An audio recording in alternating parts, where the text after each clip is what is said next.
Alobank dengan bangga mempersembahkan Festival Musik Internasional pertama di tahun ini, Alobank Festival 2022, menghadirkan penampilan deretan musisi ternama. Hadir 20 sampai 22 Mei 2022.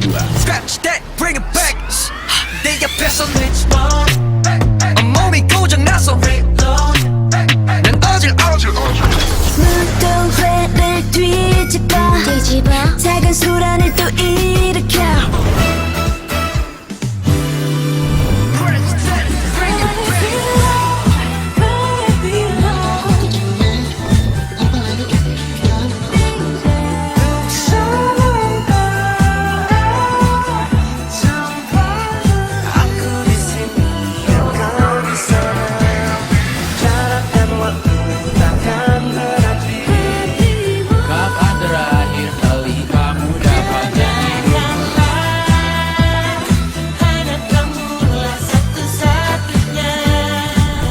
Jangan lewatkan Food Bazaar, Beauty, dan Travel Fair, dan masih banyak lagi. Menjadi all-in-one experience festival di Istora Senayan, Jakarta. Untuk hadir di Alobank Festival, pastikan download Alobank app dan upgrade akun kalian ke Aloprime. Nantikan update terbaru di www.alobank.com. Alobank, experience a simple life.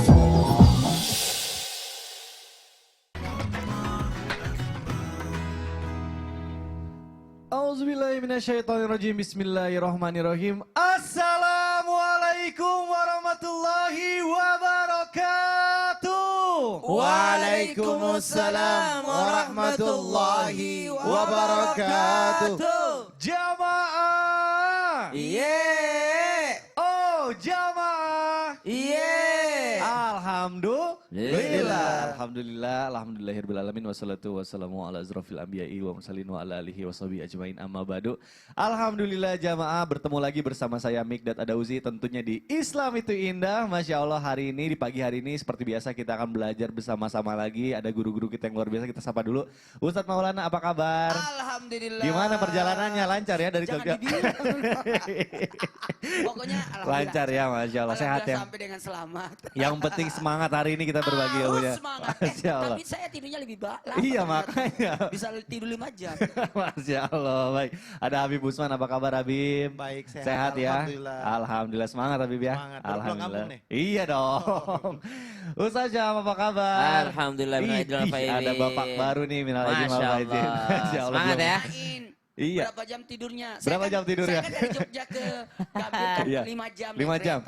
Kalau baru punya bayi, aduh 6 nggak jam. bisa tidur nyenyak pasti. Nggak bisa. Nggak banyak sih, 2 jam plus 2 jam. Yang penting masih semangat ya Ustadz ya. Insya Allah, semangat. Baik, Masya Allah.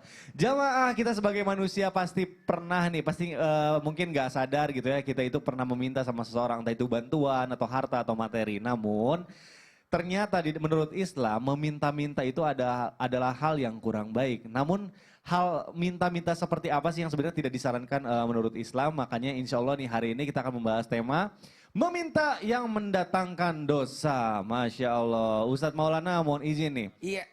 Aku mau bertanya, sebenarnya kan kita yang tahu gitu ya kalau meminta-minta itu kurang baik, lebih baik tangan di atas daripada di bawah. Aku juga sering diajarkan sama orang tuaku itu jangan pernah meminta kecuali emang benar-benar kepepet banget. Tapi sebetulnya apakah boleh dalam Islam itu meminta-minta? Ini mohon penjelasannya nih Ustadz Maulana, silakan. Sebelumnya maaf pecinya kebalik. Aduh, Masya Ini kan Allah. sambungannya di sini. Iya. Jadi sambungannya harus belakang. sambungannya harus di belakang ya, Iya. Masya Allah. Terima kasih. Bismillahirrahmanirrahim. Assalamualaikum warahmatullahi wabarakatuh. Waalaikumsalam warahmatullahi wabarakatuh. Jamaah. Iya. Oh jamaah. Iya. Alhamdulillah. Alhamdulillahirabbil alamin. Allahumma shalli ala sayyidina Muhammad wa ala sayyidina Muhammad. Satu bentuk pujian dan rasa syukur, Masya Allah, tabarakallah. Hari ini 11 Syawal 1443 Hijriah. Semoga kita mendapatkan keberkahan di mana kita mendapatkan kemuliaan. Apalagi kalau bisa berpuasa Syawal. Masya Allah tabarakallah. Sehari puasa Syawal bagikan puasa 2 bulan. Jadi 6 hari bagikan 12 bulan atau setahun. Izin Habib dan Ustaz, Masya Allah tabarakallah. Hari ini kita membahas tentang meminta-minta. Temanya apa lagi tadi? Meminta yang mendatangkan dosa. Meminta yang mendatangkan dosa. Kenapa? Mau tahu? Kita tidak boleh meminta-minta. Sekali lagi, ulangi. Tidak boleh meminta-minta. Karena yang terbaik, betul kata Mas Mikdad tadi, memberi. Kemudian di bawahnya memberi, menerima. Di bawah daripada menerima, meminta. Nah itu meminta. Yang paling hina, nauzubillah, meminta-minta. Memberi, menerima, meminta, meminta-minta. Nah, makanya kita hanya mengadu kepada Allah. Jangan adukan kepada selain daripada Allah. Siapa yang berharap kepada selain dari Allah, maka tunggu kekecewaan yang engkau dapatkan. Jangan pernah berharap pada selain Allah. Makanya kita tidak boleh meminta selain kepada Allah. Bahkan bisa menjadi bentuk kesyirikan. Jangan pernah mengadu. Iyyaka na'budu wa iyyaka nasta'in. Hanya engkau yang kami sembah dan hanya engkau lah kami mohon pertolongan. Makanya Allahus Samad. Allah tempat kita bergantung. Maka bukan hanya mengadu hanya kepada Allah. Kalau kita mengadu kepada manusia, bocor itu. Ya, tapi kalau mengadu kepada Allah lewat salat tengah malam, berdoa di sepertiga malam jam 2 ke jam 4. Ya, sepertiga malam yang kedua sebelum subuh. Maka bergantung, berharap, meminta tolong hanya kepada Allah. Sekali lagi, bergantung, berharap, mengadu, meminta tolong hanya kepada Allah. Karena kalau manusia di tempatnya meminta tolong, sekali dia bantu, 2 kali sudah mengeluh, 3 kali sudah diomongin, 4 kali sudah ditutupkan pintu kita. Makanya sudah cukuplah. Ingat, aram hukumnya meminta, tapi kalau diberi aram hukumnya menolak. Itu ya. Jangan terlalu berharap, jangan terlalu bergantung. Karena ternyata Allah sudah siapkan buat diri kita. Tidak mungkin Allah ciptakan kita, tidak mungkin Allah hidupkan kita, kecuali pasti sudah disiapkan bekal buat kita. Semua sudah disiapkan oleh Allah. Cuman kita yang malas. Cuman kita malas berdoa, malas berusaha, malas untuk mencari solusi. Sebenarnya semua pasti ada solusinya. Ingat, di mana ular itu tinggal, di situ pasti ada penawar dari racunnya. Yakinlah. Yakin. Jadi jangan pernah berburuk sangka akan kehidupan. Disinilah manusia kadangkala putus asa. Sampai dia mencari jalan keluar yang tidak sesuai dengan syariat. Karena tidak kesabarannya. Makanya solusi yang terbaik. Hindarkan diri kita daripada meminta. Apalagi meminta-minta. Pada posisi 2 ke atas ini. Memberi dan meminta itu mungkin wajar. Kalau dikasih. Memberi dan menerima maksud saya. Memberi dan menerima itu wajar. Tapi kalau sudah pada posisi meminta, itu sudah menurunkan derajat kita. Betul. Apalagi meminta-minta. Oh jadi beda tuh ya. Memberi, menerima, meminta-minta tuh berarti yang paling bawah. Meminta-minta. Apalagi menjadikan meminta-minta itu adalah lapangan pekerjaan. Waduh, nauzubillah. Baik Ustadz Maulana, terima kasih. Selanjutnya saya mau ke Habib Usman. Habib, Afwan, Ya, ini kita sudah tahu berarti ya menurut sudut pandang Islam bahwa meminta-minta itu hal yang tidak diajarkan gitu ya. Tapi sekarang dibalik nih posisinya, kita misalnya tuh ada teman gitu atau keluarga gitu ya datang ke kita meminta bantuan, ya istilahnya benar-benar meminta pertolongan, minta-minta gitu ya. Nah kita kadang kan kasihan ya, nggak tega. Nah bagaimana nih menurut sudut pandang Islam kalau misalnya kita memberi kepada orang yang meminta-minta? Mohon jawabannya Habib Usman, silakan. Afwan Mas Iya, Bidan, silakan Habib. Afwan Ustadz Maulana, Ustadz Syam. Bismillahirrahmanirrahim. Assalamualaikum warahmatullahi wabarakatuh. Waalaikumsalam warahmatullahi wabarakatuh. Alhamdulillah. Alhamdulillahil wahidil ahad. Alladzi lam yalid wa lam yulad wa lam yakul lahu kufuwan ahad. Laisa kamisli syai'un wa huwas sami'ul basir. Summa fasalli wa sallim wa barik ala sayyidina wa habibina وشفيعنا ومولانا محمد صلى الله عليه وسلم وصحبه وأزواجه وذرياته وأهل بيته وأنصاره وأصحابه وبعد. Segala puji bagi Allah Subhanahu wa taala yang telah memberikan kita nikmat iman, nikmat sehat walafiat, yang alhamdulillah pada pagi hari ini kita dapat menyaksikan Islam itu indah. Insya Allah kita mendapatkan ilmu yang bermanfaat dari guru-guru Amin, kita, amin, ya Allah. bisa diamalkan untuk dirinya, suaminya, istrinya, dan anak-anaknya. Insya Allah penuh dengan keberkahan dan ridhonya Allah Subhanahu wa taala. Amin, amin ya Amin, Allah, amin, ya ya Rabbal Allah, ya Rabbal alamin. Ketika dia meminta-minta, betul-betul membutuhkan dan sangat membutuhkan, dan itu kerabat dekat kita ataupun keluarga kita, maka diperbolehkan kalau kita mampu. Kalau kita mampu, tapi kalau kita nggak mampu, nggak boleh dipaksakan. Oleh karena itu, meminta-minta sebetulnya yang disampaikan oleh Ustadz Maulana dilarang oleh baginda Nabi besar Muhammad SAW. Namanya meminta-minta itu nggak boleh dan tidak dibenarkan dalam syariat. Dan bahkan sebaik-baik mereka adalah orang yang mengambil tali dari rumahnya, dia keluar dari rumahnya untuk apa? Untuk membawa tali tersebut, dia mencari kayu bakar, dia ikat kayu bakar tersebut, dia ambil kayu bakar tersebut, dibawa untuk ke pasar, dijual ke tetangganya atau siapapun mereka yang membutuhkannya, itu lebih baik daripadanya. Itu sangat lebih baik. Oleh karena itu, rizki dari Allah Subhanahu wa taala. Allah lah yang memberikan kita rizki. Wa ma min dabatin fil ardi illallahu rizquha wa ya'lamu mustaqarraha wa mustawdaha kullun fi kitabim mubin. Jelas bahwasanya rizki sudah diatur sama Allah. Binatang melata nggak bergerak sekalipun diberikan rizki oleh Allah Subhanahu wa taala. Apalagi kita mampu mencari rizki. Kita mendapatkan apa? Mendapatkan kelebihan dari Allah Subhanahu wa taala, mempunyai akal, mempunyai pikiran, mempunyai tangan, mempunyai kaki. Ayo gunakanlah daripada nikmat yang Allah taala berikan. Jangan sampai kita kufur nikmat. Karena kalau manusia kufur nikmat, oleh karena itu dia minta-minta, dia tidak menggunakan apa yang Allah berikan, ini manusia yang kufur nikmat. Tapi kalau dia mampu menggunakan tangannya, kakinya, masih sehat, masih segar, ayo jangan jadi peminta-minta, jangan jadi dia pengemis. Ini kufur nikmat. Orang ataupun manusia yang mendapatkan ridhonya Allah Subhanahu wa taala harus mengikuti syariat agama yang dibawa oleh baginda Nabi besar Muhammad SAW.